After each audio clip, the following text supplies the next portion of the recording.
semente de Deus. Como flechas na mão do guerreiro são os filhos nascidos na juventude.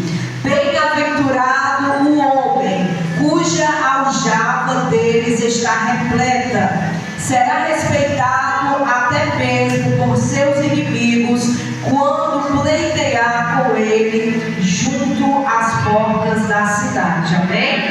Podem sentar em nome de Jesus. Glória a Deus. Glória a Deus. Não sei se sua família se encontra toda aqui reunida, mas você está representando a sua família.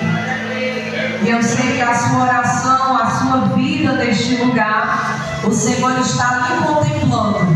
E todo o seu DNA, toda a sua família está sendo vista, porque você está aqui neste lugar diante do Senhor, representando a sua casa. Glória. Enquanto nós estamos aqui adorando ao Senhor, louvando o nome dEle, como foi dito, tirando um pequeno tempo de apenas 2 horas para estarmos hoje aqui neste lugar para adorar, nesse nosso pequeno ato, como já foi falado. O Senhor está aqui olhando e recebendo este nosso ato diante dEle. No lugar de estarmos em casa, descansando, ou na casa de qualquer outra pessoa, saímos dos nossos lares para vir à casa do Senhor para o adorar. E enquanto estamos aqui, o Senhor trabalha por nós e o Senhor trabalha em nós e dentro do nosso lar. Aqui a palavra do Senhor que nós lemos no Salmo de número 127 vai falar sobre o cuidado do Senhor. Logo no início, no primeiro versículo, vai falar que se o Senhor não edificar a casa, em vão trabalha aquele que tenta a edificar. Esse versículo é como ele estivesse nos falando que se nós fizermos de qualquer maneira e deixarmos o Senhor de lado em alguma coisa da nossa vida, seja a nossa casa, seja projeto, seja estudo, seja o que for, se nós fizermos apenas pela nossa força e deixarmos o nosso Senhor de lado, nós estamos trabalhando em vão, estamos edificando sonhos em vão, porque pela nossa força a gente pode até conseguir alguma coisa, mas a gente não traz Deus para dentro daquilo que estamos construindo em vão. Tem pessoas que lutam, trabalham, mas no final de tudo é só enfado, não consegue desfrutar daquilo que trabalhou tanto para obter. E no final, às vezes, não consegue nem desfrutar. Às vezes são outras pessoas que desfrutam daquilo que aquela pessoa lutou tanto para conseguir. Mas aquele que traz Deus para dentro do seu lar, aquela pessoa que traz o Senhor para dentro do seu projeto, para dentro dos seus sonhos, que consagra ao Senhor, esse sim. Essa casa sim é diferente. Aqui estamos falando sobre edificação, que aquele que trabalha, se ele não trouxer o Senhor, é em vão esse trabalho. Não adianta, o Senhor não está, não tem valia. Portanto, em Mateus vai falar, Jesus vai deixar para nós uma parábola, falando a respeito de edificação, falando também a respeito de construção. O Senhor vai dizer que ele começa a contar a história falando de 2 homens que estavam construindo a sua casa, que justamente se encaixa aqui no Salmo de número 127. Aquele que não traz o Senhor para o seu lar, aquele que o Senhor não está ali edificando junto, é em vão aquele trabalho. Então a gente tem a parábola do homem que vai construir a sua casa. Um constrói a casa sobre a rocha, tem um alicerce. No outro, a casa não tem alicerce. O que é o alicerce? O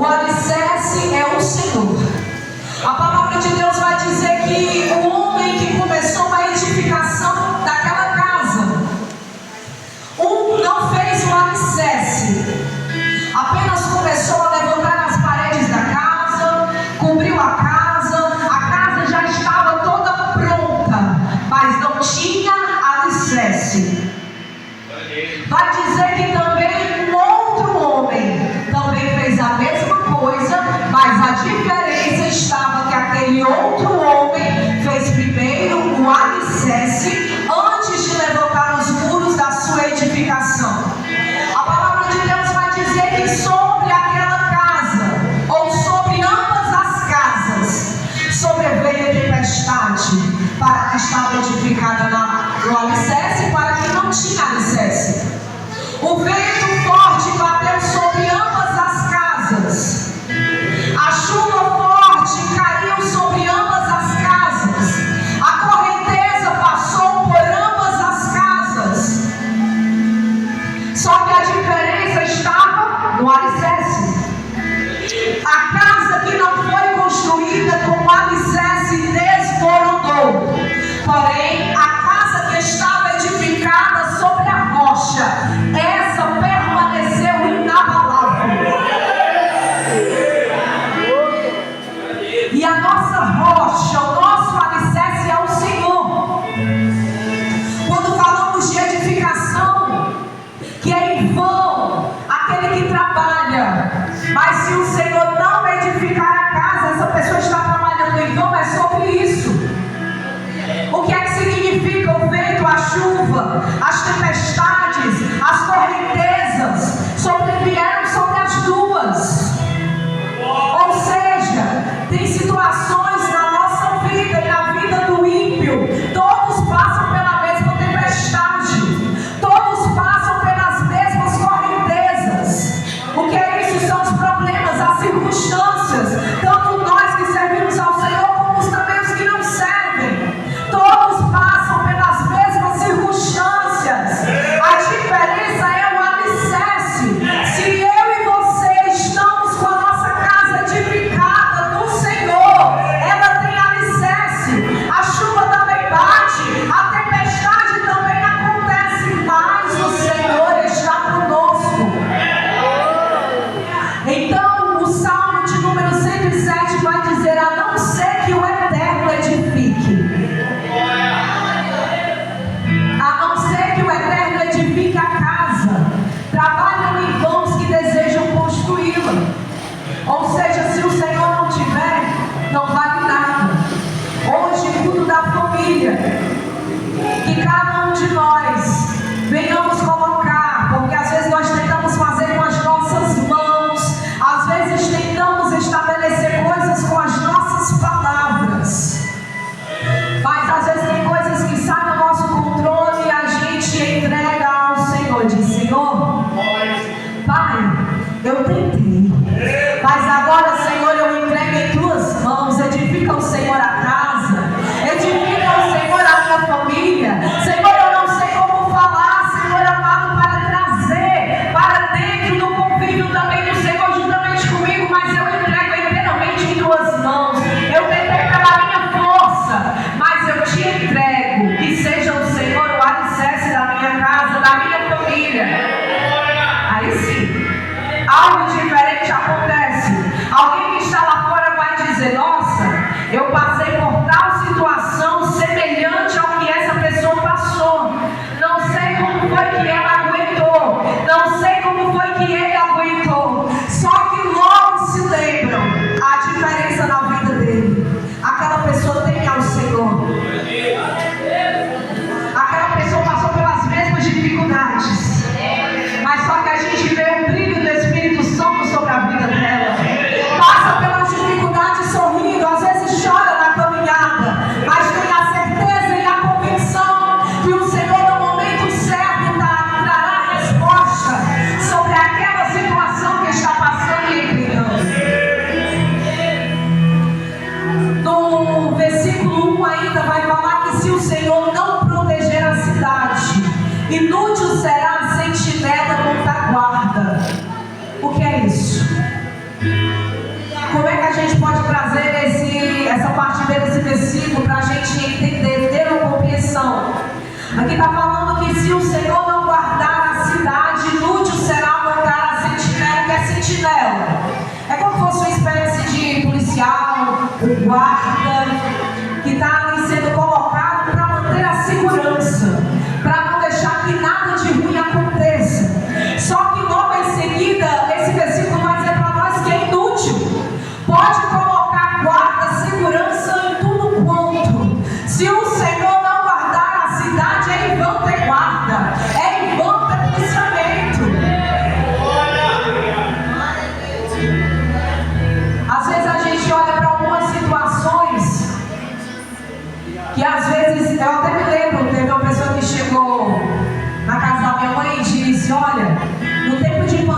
dia, todos que estavam dentro da casa pegaram a Covid.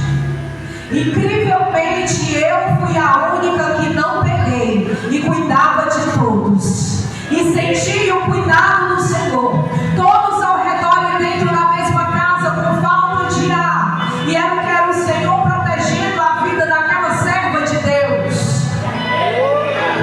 Porque muitos tentaram se proteger passando álcool. Muitos tentaram se proteger se isolando. Muitos tentaram se proteger usando máscara. Mas ela não estava usando máscara, estava no convívio na mesma casa que todos estavam ali com a Covid.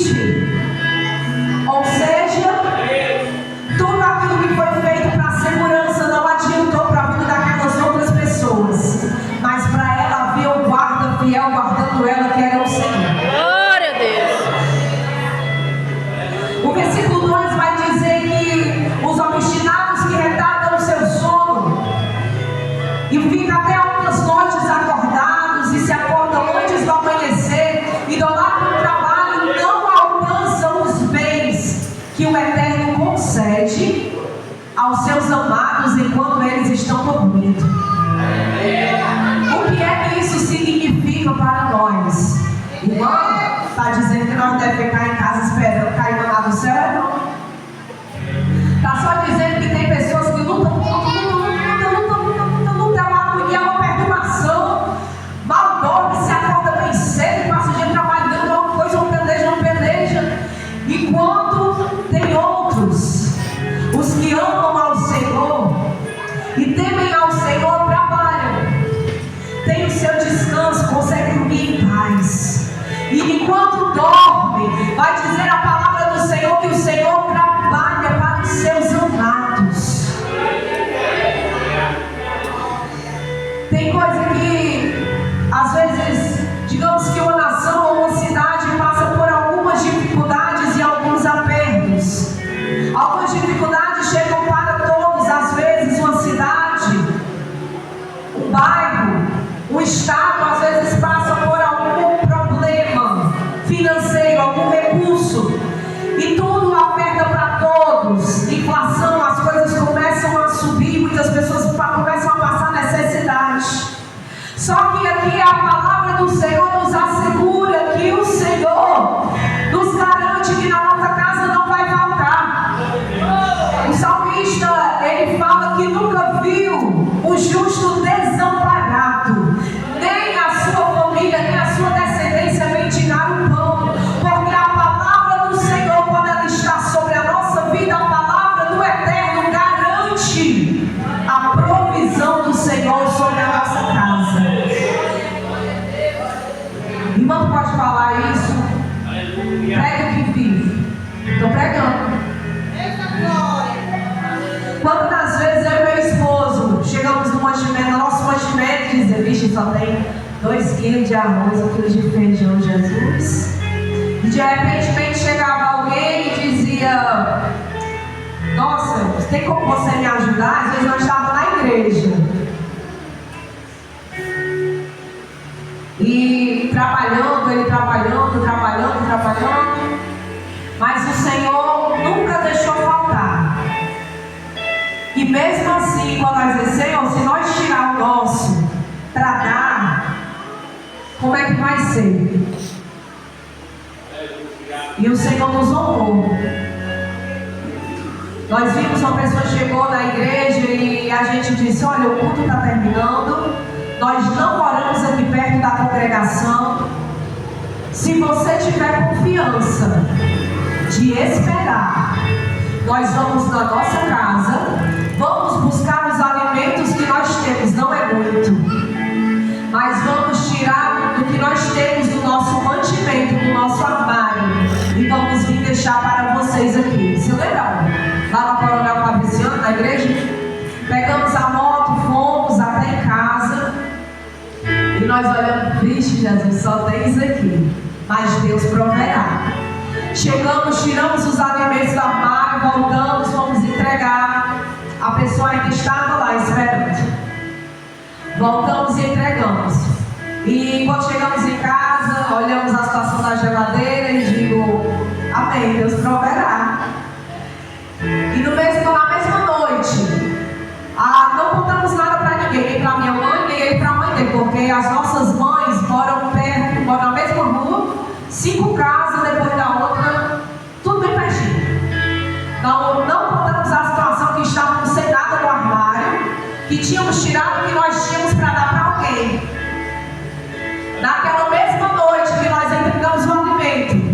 Eu me lembro que a mãe dele disse: vem aqui em casa, que eu tenho umas coisas para ti. E ele veio com uma sacolinha, com alguns quilos de alimento, algumas verduras, algumas coisas. E de repente, a minha mãe, que eu morava assim, ela embaixo, a minha mãe subiu. Quando ela subiu, ela abriu o armário, ela disse: vale, mulher, não tem nada no teu armário, menina, me diz. Eu disse: não. Quando foi, na mesma noite que ela olhou o armário, ela desceu. Quando ela subiu com vários quilos de arroz, de feijão, de macarrão, de açúcar, de tudo quanto, um pouquinho de cada. Até os produtos de limpeza ela trouxe também. Então o Senhor, Ele dá o alimento aos seus amados. Enquanto trabalhamos para o Senhor, enquanto confiamos no Senhor e confiamos que essa palavra é extensiva, nós temos que crer que essa palavra que nós pregamos não é para aquelas pessoas do passado. Não, a palavra de Deus vai dizer que tudo que outrora foi escrito e está escrito é para o nosso conhecimento, é para o nosso crescimento, é para o nosso aprendizado, é para nós. Foi escrito para mim e para você. Essa palavra está sobre a minha e sobre a tua vida. O Salmos de número 127 vai dizer que o povo de Deus, quando eles estavam em cativeiro, e quando eles saíram, eles louvaram esta canção. Porque Salmos nós lemos, mas para o povo de Deus, tudo isso aqui é como fosse harpa cristã. Os Salmos, que na nossa Bíblia a gente apenas lê, lá em Israel, os Salmos aqui, que tem na nossa Bíblia, é como fosse a nossa harpa cristã. São cantados, isso aqui é a harpa dos israelitas. Então, quando o povo saiu do cativeiro, eles louvaram este salmo de número 127. No versículo 3 vai dizer que quanto aos seus filhos, estes são herança do Senhor. O Senhor fala a respeito da nossa família, que os filhos que Ele tem dado a você, Ele diz que é herança dele para você. Herança dele para você. Sabe o que é herança? Será que a gente tem compreensão do que é herança? Herança é algo que eu não trabalhei para ter. Herança é algo que você não trabalhou para ter. Herança é como o seu pai, a sua mãe tivesse trabalhado muito para ter uma casa, para ter um celeiro cheio, e dizer: olha, meu filho, eu trabalhei, tudo que é meu, tudo que eu não tenho é seu, é sua herança, é teu. Herança é o que você não tem, herança é o que você não lutou para ter, é trabalho de outra pessoa. E o Senhor está dizendo que os filhos que você tem, você mulher, você pai, os filhos que você tem, é herança dele. Foi ele quem deu. Então começa a olhar a tua casa e os teus filhos como bênção do Senhor. Não importa como é que está agora, se não está da maneira que você quer. Mas quando olhar para eles, veja: herdeiro do Senhor. É meu herdeiro. Deus me deu de presente. Olha só, o fruto do ventre é presente de Deus. Os seus filhos são presente de Deus. Estamos no culto da família e o Senhor nos traz à memória todo esse contexto. Que devemos ter o Senhor como o nosso grande edificador da nossa casa em todos os sentidos. E quando você olhar para os seus filhos, para a sua casa, veja, independentemente como estejam vivendo, que são bênção do Senhor, que são herança do Senhor, são presente do Senhor para a sua vida. Se não está da maneira que você quer, continua colocando eles no altar do Senhor em oração, porque o Senhor sabe cuidar, porque é herdade dele, é dele, e ele te deu para você cuidar. Continua colocando diante do Senhor.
flecha, antes dela alcançar o alvo certo, ela não vai para frente. Que negócio é esse, mano? Antes dela alcançar o alvo, ela não vai para frente. O guerreiro puxa ela para trás. Às vezes tem situação na sua vida e na sua família que você acha que está andando igual caranguejo, para trás ou de lado, no lugar de estar indo para frente. Tem situação na sua família, situação espiritual que eu e você passa, que às vezes a gente diz: Senhor, parece que não está andando. Senhor, eu tento, eu estou pelejando, eu estou na tua casa, eu estou guerreando, eu estou orando, mas quanto mais eu pelejo, parece que eu estou parado, parece que eu estou vindo para trás.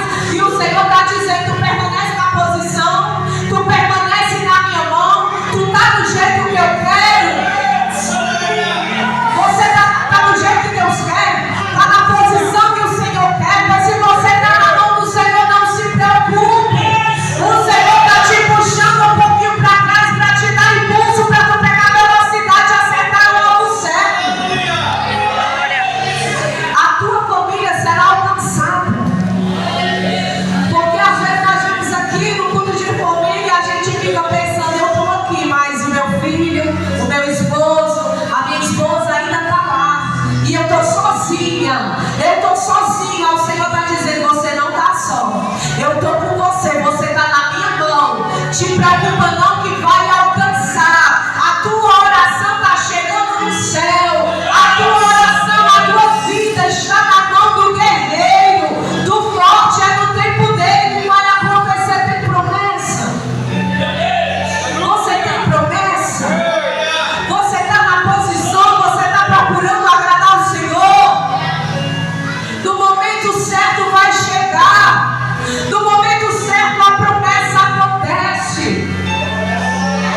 Posso te dizer isso com toda a convicção. Tem momentos que às vezes a gente pensa: Senhor, é agora, eu vou morrer. E a promessa que o Senhor fez: Senhor, eu estou na posição que o Senhor quer. Enquanto está falando no sentido espiritual dos dois, do físico também. Tive em março, agora vai fazer 2 anos, estive na UTI internada e eu disse: Senhor, eu estou em tuas mãos. O meu coração é teu. O Senhor já tocou uma vez. Tinha o pessoal da Bela Vista, tinha o Deus e Amor, tinha a Assembleia de Deus, tudo orando por mim. E o coração que tinha crescido de uma hora para outra, o Senhor foi lá, confundiu a medicina, me deu o coração do tamanho normal, a artéria que estava rompida, o Senhor foi lá e colocou a mão e vai ficar tudo como é. E eu disse: Senhor, se eu ainda tenho alguma coisa para fazer para ti, se as promessas que o Senhor me fez até agora ainda estão de pé, eu sei que o Senhor vai me tirar desse hospital. Março agora desse ano fez 1 ano. Março que vai entrar agora vai fazer 2. Saí da UTI e os médicos disseram assim: nós não entendemos nada porque tu é saudável. O teu coração ele está bem, está perfeito. Só que tocaram no meu coração no processo de quase 2 horas e a anestesia não podia ser dada. E eu sentindo tudo ali a sangue frio, eu disse: Senhor, se eu sair daqui ainda, não deixa eu sair com sequela. E ela escutando os médicos falando, eu estava anestesiada, mexendo e sentindo o coração, parecia que ia rasgar. E eu disse: Pai, chegou o momento que é a segunda vez que isso acontece de mexerem no meu coração. E agora eles dizem que o coração permanece perfeito. E não entendem o porquê que eu fui bater na UTI. E eu disse: Senhor, eu sou tua. Se for o tempo de eu partir, amém, Senhor. Mas se não for, porque eu escutei que o Senhor ainda iria me levar a lugares para ministrar a tua palavra e te louvar. Então, se eu estou aqui pregando a palavra de Deus, é porque a vontade dele na minha vida está acontecendo. A promessa dele está acontecendo.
Vai falar de aljava. Aljava é como fosse uma pequena mochilinha. Já viu aquelas mochilas que tem tipo um cordãozinho que você fecha assim, ó? Só que é colocado aqui de lado, ó. Um saquinho aqui no ombro. Aqui a bolsinha, ou deixa um lado ou no outro, não importa. E aqui dentro dessa bolsinha chamada aljava é onde se guarda as flechas assim, olha aqui.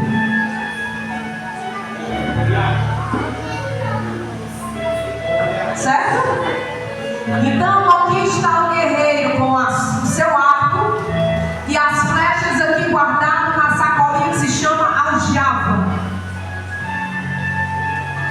Quando ele vai para guerrear, fica bem próximo à mão dele. As flechas estão guardadas na aljava.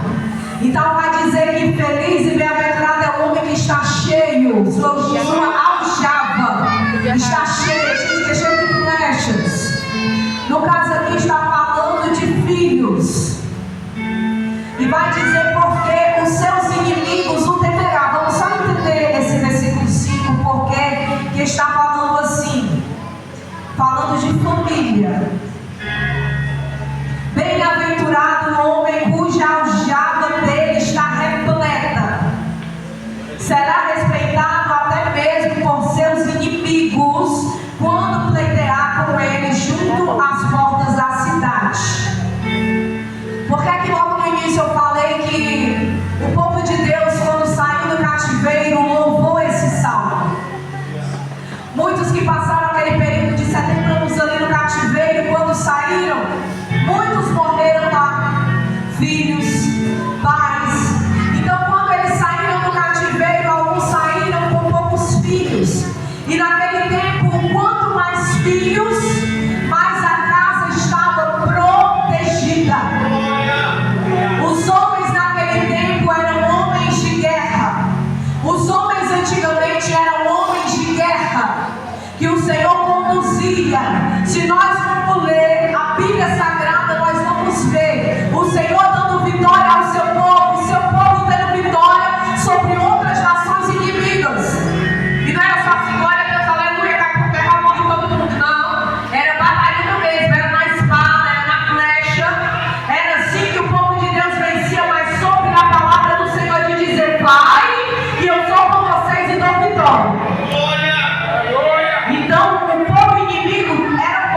A palavra do Senhor vai dizer que nós não temos que lutar contra a carne. O que é carne? Eu sou carne. Você é carne. Então a nossa luta hoje não é contra o nosso irmão da direita, da esquerda, os vizinhos da frente, da esquerda, da retaguarda, não. É contra o adversário das nossas almas. Irmã, e se eu não gerar? A palavra do Senhor vai dizer que mais são os filhos da estéril do que aquela que deu a luz. Irmã, mas que mistério é esse? É a palavra que diz. Sabe por que o Senhor levanta pessoas que vai dizer: nossa, eu tenho você como meu pai espiritual, eu te tenho como meu pai na fé, você nem gerou. Nem foi você que gerou. E alguém vai dizer: nossa, eu te tenho como minha mãe, eu te respeito como minha mãe, eu tenho um carinho tão grande como você fosse minha mãe. É o Senhor te dando filhos espirituais que tu nem teve carnalmente. E assim é o pastor da igreja. Vocês todos aqui são filhos espirituais. E bem-aventurado é o pastor deste lugar, porque ele tem muitos filhos para guerrear com ele nessa peleja. Contra o adversário, ele não está sozinho. Assim como você também não está só. Tem um pastor e tem toda a igreja para lutar em oração a favor da sua família, para se levantar com você contra o teu adversário, ter vitória dentro da tua casa. Fica de pé em nome de Jesus. A vitória está comigo. Não desista da sua casa, não desista da sua família. Não entristeça o teu coração. O Senhor pelejará por você. Assim como o Senhor falou para Josafá: pelejarei por vós e vós buscareis. O que é isso? Como assim se calar? Porque vai ter um momento que você vai só se alegrar e chorar e dizer: grande é o Senhor. Porque ele já entrou na peleja, ele foi à frente. Tem peleja que nós temos que pelejar, é verdade, fazer alguma coisa, tem que se fazer a nossa parte. Mas dependendo da área, tem coisas que você vence na tua adoração, tem coisas que você vence no louvor. Ah, se você entendesse o poder da adoração. Ah, irmã, mas eu não estou louvando, eu não sei nem louvar. Ah, irmã, mas eu não sei, mas eu estou ouvindo. A tua saída da tua casa até aqui é louvor diante do Senhor. Os teus passos da tua casa até este lugar é adoração diante do Eterno. O Senhor vê você aqui como adoração. Irmã, eu não abro nem a boca, eu não sei nem como orar, eu não sei nem como pregar, eu não sei nem como louvar, mas eu estou ali, o Senhor está vendo isso como adoração. É adoração diante do Senhor. Se você entendesse o que isso acontece dentro do mundo espiritual, nós temos a noção do que é ter vitória. Adoração. Paulo e Silas estavam presos. Poderiam muito bem começar a reclamar, dizer: Senhor, estamos fazendo a tua obra, estamos apanhando, estamos sangrando, estamos aqui dentro do cárcere. Mas Paulo e Silas tomam uma decisão. Ei, no lugar de murmurar, no lugar de reclamar e perguntar: Senhor, por que tu está permitindo passar por isso? Experimenta adorar, experimenta louvar, para tu ver o que é que acontece. Quando aqueles homens que tinham tudo para reclamar de Deus e dizer: Senhor, eu estava fazendo a tua obra. Ei, Senhor, eu estava pelejando ali na tua casa e estou passando por dificuldade. Aí o Senhor nos deixa de exemplo, Daniel. Adoração.